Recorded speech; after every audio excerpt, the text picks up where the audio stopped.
17 jogadores que são magia pura lá do canal FUTDAY, então bora lá reagir, deixa teu like, comenta, se inscreva e vamos lá. O Pelé sempre vai ser o rei do futebol. Ele praticamente reinventou o futebol e fez dele algo mágico e inacreditável. Tudo que a gente vê hoje em dia os jogadores fazerem, Pelé já fez há mais de 30 anos atrás. Dribles desconcertantes, passes teleguiados, bicicleta, trivela, tudo que você possa imaginar, Pelé ele já fez há muito tempo atrás. Nenhum jogador inventou isso a não ser Pelé. Pelé tinha um talento natural incomparável. Sua capacidade de marcar gols, controle de bola e visão de jogo fizeram dele o rei entre os reis. Um jogador lendário e que facilmente foi o melhor da história. E também um dos mais mágicos. E se tratando de jogadores históricos e mágicos, como não citar o Messi? O ET simplesmente é e sempre foi bizarro, impressionando desde muito novo o mágico dos mágicos, o Ronaldinho Gaúcho, que simplesmente viu algo que ninguém enxergou no moleque. O Messi não demorou muito e logo se tornou o segundo maior da história, sendo praticamente incomparável também e estando na prateleira mais alta do futebol. O ET simplesmente tem tudo que um jogador precisa ter, e o que mais o destacou dos demais é que Messi ele não dribla, ele desliza dentro de campo. Eu pelo menos nunca vi o Messi dando, sei lá, cara, uma lambreta da vida como o Neymar, né? Ele simplesmente só pegava a bola e saía deslizando no campo como manteiga. O homem tem um pé esquerdo impressionante e é aquela coisa, né? Toda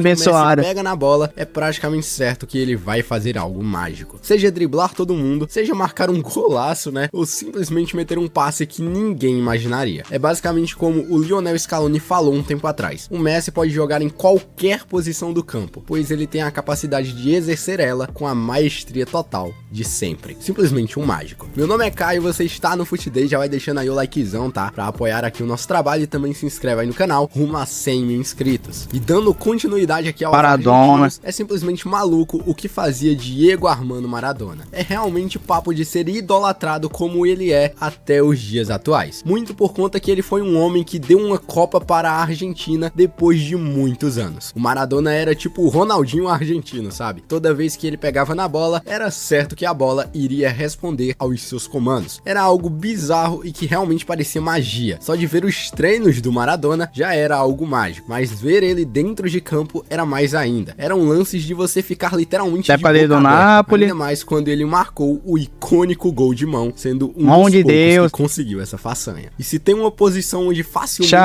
existem uns 20 jogadores bons pelo mundo, essa é a posição de meio campista. Mas o melhor dos melhores sempre foi Zinedine Zidane. E até hoje é complicado o jogador que joga de terno, né, que chama igual ou semelhante a ele. Zidane foi um meio campista classudo e elegante, né, galera? Jogava de terno, que desfilava dentro de campo, causando medo nos seus oponentes. Nas Copas de 2002 e 2006, Zidane era duramente temido e reverenciado como um dos franceses mais habilidosos da história, e também um dos melhores do mundo. O careca simplesmente tinha um controle de bola, meus amigos, ó, impressionante. Passes precisos e desconcertantes, além de criar jogadas mesmo estando sob pressão. Só que talvez a sua marca registrada tenha sido aquele giro que ele dava, que bagunçava completamente os adversários, giro este que foi usado contra o Brasa em 2006, mas talvez o lance mais icônico e mágico dele tenha sido essa cabeçada. Nossa, é verdade. Se existe um na final da Copa comentado no futebol, esse jogador se chama George Best. O irlandês marcou seu legado para sempre no futebol. Muito por conta que ele era um driblador muito veloz, né, galera? Lembrando muito alguns dribladores de hoje em dia, como o Sancho, o Doku e companhia por aí. Obviamente isso aqui não é uma comparação, né, galera? Já que o George Best destroçava os seus adversários, coisa que é um pouco difícil a gente ver hoje com os dribladores. Como dito, ele era extremamente veloz, o que dificultava para ele ficar parado dentro de campo, né? Mas o principal problema nem era esse, mas sim que ele combinava velocidade com os seus dribles. Era algo natural seu, sabe? E precisava de mais de 2 defensores para segurar o homem. Era certo que se o Best tivesse o controle de bola, ele facilmente deixaria uns 5 adversários no chão. Caramba. Basicamente um flash com a bola, sabe? Espalhando magia com a redonda. Simplesmente insano. E fenômeno, né, galera? Todo mundo sabe que só existe um. E ele se chama Ronaldo Nazário. Você pode até discordar de mim que ele não era tão mágico assim, mas indiscutivelmente ele foi o melhor 9 e o maior da história do futebol. E talvez o mais mágico entre eles, eu não sei sei, talvez fique ali também o Talvez Zlatan sim, Ibrahimovic, que rapaz. é muito bom. O Ronaldo combinava sua força era bom física demais. junto de sua velocidade e habilidade de finalização de maneira única. Era um negócio bizarro, sabe? Era um chutão que parecia um foguete, o que o tornou rapidamente o atacante mais perigoso da história e daqueles tempos passados do futebol. Ele era rápido quando precisava e tinha um chute bizarro, meus amigos, que, como eu falei, parecia um foguete. Isso fez ele ser respeitado por todos, ainda mais quando ele calou a boca do Oliver Kahn, né? Que antes da final da Copa de 2002, ele havia dito que o Brasil tinha sim bons atacantes, mas que para ser um bom atacante, tinha que fazer gol nele, marcar gols em cima dele. E na final, o Ronaldo fez simplesmente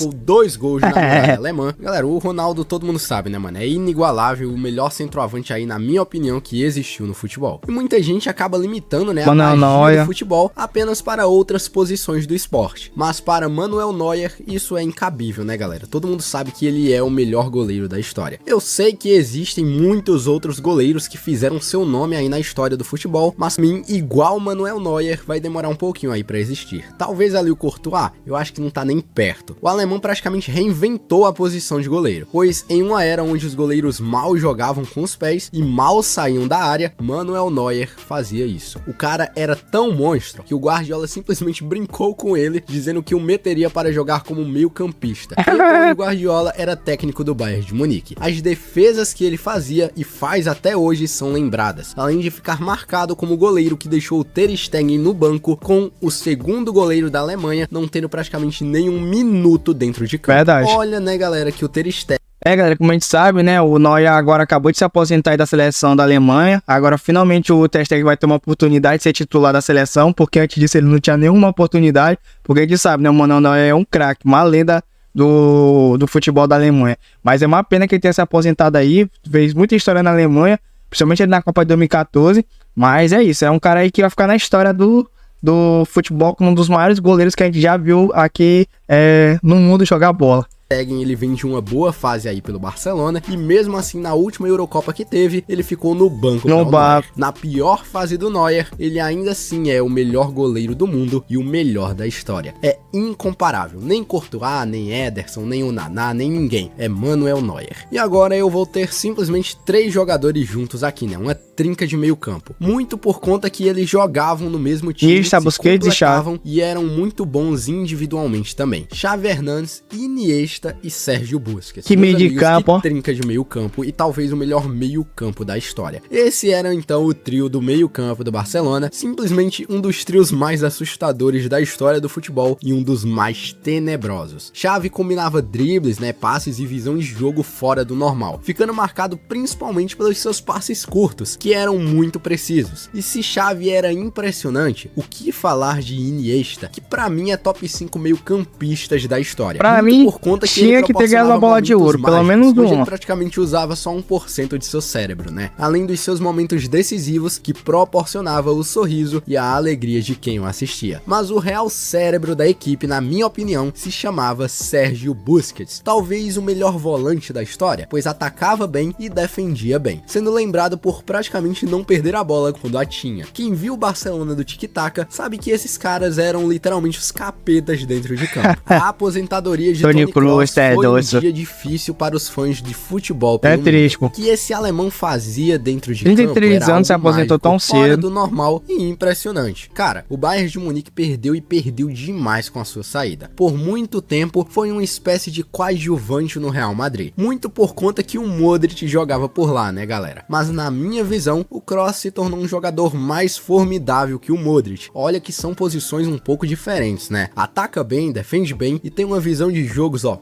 suculenta e que poucos meio-campistas do mundo conquistaram. Sabe aquele meio-campista classudo que tem um míssil teleguiado nas pernas? Esse cara se chama Toni Kroos. Saca só esse passe aí que ele deu pro Vini na última Champions. É algo bizarro e teleguiado, né, galera? E a partir de agora, preparem os cintos, pois vai começar então a utopia de brasileiros. Então já deixa aquele likezão, já se inscreve no canal, me segue aí nas redes sociais, @futday010. Começando pelo Marco Kaká, que nos tempos de Milan, meus amigos, proporcionava lances impressionantes e que até os dias atuais se tornaram imagens assustadoras. O Kaká me parece bastante com o George Best, né? Mas com um único diferencial, já que o Best literalmente corria para pegar a bola, mas o Kaká, meus amigos, o Kaká ele esperava a bola chegar nele. E quando ela chegava, ele dava umas arrancadas sinistras. Sabe o Haaland? Então, o que o Haaland faz hoje em dia, o Kaká fazia há muito tempo atrás e fazia bem melhor. O cara simplesmente misturava velocidade, técnica e elegância em um só lance, e a habilidade, fazendo os adversários lutarem para pegar o homem. Sua habilidade de correr com a bola e fazer jogadas decisivas o tornaram então um dos grandes nomes aí do futebol brasileiro e do futebol mundial. E ele foi até eleito o melhor do mundo, né, ganhando a bola de ouro, sendo então o último bola de ouro brasileiro que a gente teve. Acredite, o lance mais icônico do Kaká foi em uma dessas arrancadas, com ele deslizando, escute o que eu tô falando, deslizando pelo campo e proporcionando uma jogada impressionante, onde eu vou deixar, né, galera, ela passando aí pela tela, porque é algo difícil de escrever, simplesmente bruxaria e magia. Como falar de bruxaria sem citar o maior nome do futebol bruxo, né, pô, cara? Bruxo, Ronaldinho Gaúcho. Desde o tempo de Grêmio, o Ronaldinho já brincava com a bola de maneira surreal. É lá ele, proporcionando momentos de uma literal bruxaria. Mas o Gaúcho viveu seu auge, meus amigos, no Barcelona, onde ele levou seu nome para a boca do povo. Todo mundo sabia quem era Ronaldinho Gaúcho. Primeiro porque ele era feio e segundo porque ele jogava demais. Ele brincava com a redonda e ela se divertia ao brincar com ele. E a gente ficava com os olhos cheios de lágrimas, né? O bruxo foi inexplicável. Até um simples passe dele ou um simples domínio de bola, ele aplicava o que a gente chama aqui no Brasil de futebol art. Algo inacreditável. Completo de tudo e um dos maiores dribladores da história, se não o maior. Que sorria e se divertia jogando futebol. É inacreditável o que fazia o Ronaldinho, cara. É bizarrice. Agora, se tem um brasileiro pouco falado na história, esse cara se chama Mané Garrincha. Ele meio que trouxe o que a gente chama de drible por aqui, sabe? Embora Pelé seja realmente o criador de tudo isso, Garrincha não só fazia melhor, como aprimorou completamente tudo isso. Garrincha foi dito sendo melhor que Pelé, mas na minha visão, vendo alguns lances aqui no YouTube, ambos meio que estavam no mesmo nível. O mais impressionante de Garrincha é que ele tinha um problema em uma de suas pernas, com uma sendo maior que a outra. Entretanto, isso não o impediu e só deu mais gás para que ele se tornasse uma lenda do futebol brasileiro. Garrincha era um driblador único, capaz de confundir os defensores com facilidade. Sua criatividade e habilidade de superar os seus adversários, meus amigos, era algo inesquecível. E até hoje ele é lembrado como uma das lendas do futebol brasileiro. E antes de irmos para os últimos 3 jogadores que faltam, eu peço encarecidamente para você se inscrever aqui no canal, rumo a 100 mil inscritos. Você fazendo isso vai ajudar demais e vai apoiar. Deixa o like, galera, se inscreva aí. E como falar de magia sem a gente citar o holandês Johan Cruyff, que mudou o futebol completamente, com uma visão um pouco diferente, né, e que foi passada para as próximas gerações. Cruyff era um visionário. Ele antecipava as jogadas como ninguém, era imprevisível como ninguém dentro de campo e ao mesmo tempo que estava ajudando na defesa, ele meio que ajudava também o ataque. Talvez ele tenha sido o melhor controlador de bola da história do futebol, além de ter uma habilidade técnica e compreensão tática revolucionária. Era algo fabuloso, cativante e um tanto quanto admirável, né? Johan Cruyff foi um gênio e ficou conhecido pelo conceito de futebol total, sabe? Onde ele explorava todas as capacidades de um jogador no futebol. Simplesmente um dos maiores jogadores da história e também um dos mais mágicos que existem. Eu gostaria muito de terminar essa lista com 2 brasileiros, mas antes de falarmos do maior mágico do futebol, eu queria destacar o que pra mim é o maior zagueiro da história, Paulo Maldini. Essa lista teve goleiro e centroavante, mas ficou faltando aqui um zagueiro, né? E quem melhor pra pôr na lista se não Maldini? Maldini tinha muita qualidade. Era certo que se Maldini estivesse na defesa, só passaria uma coisa: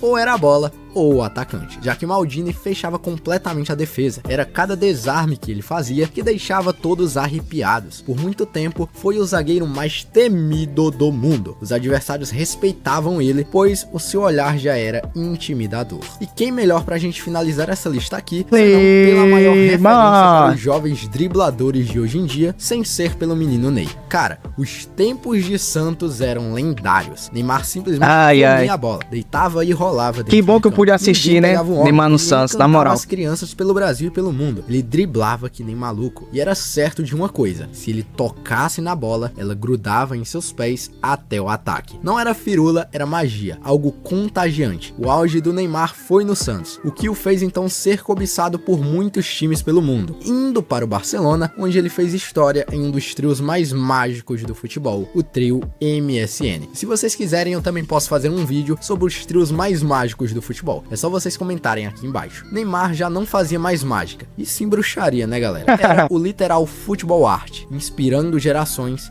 inspirando jogadores futuros. Simplesmente abriu sorrisos e deixou seu legado como um dos maiores dribladores da história. Simplesmente Neymar. Obviamente ficou faltando mais alguns jogadores aqui na lista e eu estou apto a fazer uma parte 2 no futuro, caso vocês queiram. Comenta aqui embaixo quem você mais colocaria aqui no vídeo. Não esqueça de deixar o likezão, pois isso fortalece demais o nosso trabalho aqui no futebol. Então, galera, o jogador que eu acho que faltou aí foi um lateral chamado Roberto Carlos, que pra mim é um dos melhores laterais que a seleção brasileira já fez na história e também foi um dos caras que mais jogou aí no Real Madrid, jogou muita bola no Inter de Milão. Então, pra mim, é um dos caras que faltou aí na lista, que também era pura magia. Mas se você acha que faltou alguém a mais, deixa aqui embaixo nos comentários que eu quero saber a sua opinião. Deixa teu like no vídeo, se inscreva no canal, me siga também no Instagram que vai estar aqui embaixo. É isso, muito obrigado por ter assistido, valeu, até a próxima, fui!